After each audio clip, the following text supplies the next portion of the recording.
जो डिज़र्व करते हैं उससे कम पर एग्री हो जाते हैं। जैसे कि आधी मेहनत पर ही राज़ी हो गए। वो एक्सपेक्ट करता है कि अगर आपके साथ कुछ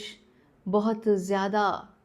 किया जाए तो तब जाके आप राज़ी होंगे। लेकिन अगर आप उससे कम पे राज़ी हो जाते हैं तो उसका माइंड इस चीज़ को पिक कर लेता है। मिसाल के तौर पर कहीं जाना है और वो समझता है कि आप उसके 2-3 बार कहने पर मानेंगे, आपको घर वालों को मनाना पड़ेगा, या फिर आपको कुछ मिन्नत करनी पड़ेगी, या आप 1 आध 2 दिन लगेंगे आपको मानने में, और आप अगर उस स्टेज पे होंगे जैसा कि मैं बता रही हूँ कि बस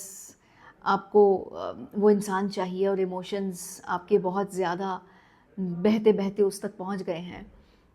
एक फ़्लो में बह रहे हैं, एक नहर की तरह बहते जा रहे हैं जिसका कोई बैरियर नहीं है और वो रुक ही नहीं रहे, तो आप उसके पहली दफ़ा कहने पर राज़ी हो जाएंगे तो उसका माइंड इस चीज़ को सीख लेगा। उसमें एक तो चीज़ मैंने आपको बता दी कि हाफ़ एफ़र्ट है। उसके अलावा बाज़ औक़ात अगर उसने कभी डिसरिस्पेक्ट आपकी की और आप थोड़ी देर खामोश हुए और उसके बाद फिर एग्री हो गए, जबकि उसने कोई जस्टिफिकेशन नहीं दी, कोई माफ़ी नहीं मांगी या कोई क्लैरिटी नहीं दी उस हवाले से, तब भी। और ब्रोकन प्रॉमिसेस भी इसी में आते हैं कि अगर सामने वाले ने कोई प्रॉमिस तोड़ दिया और आपने कहा अच्छा चलो ठीक है, कोई बात नहीं, इस दफ़ा माफ़ कर दिया,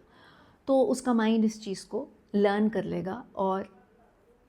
उसको पता चल जाएगा कि हाँ, मैंने कभी तोड़ भी दिया वादा तो कोई प्रॉब्लम नहीं होने वाली। साइकोलॉजिकली इम्पैक्ट क्या जा रहा होता है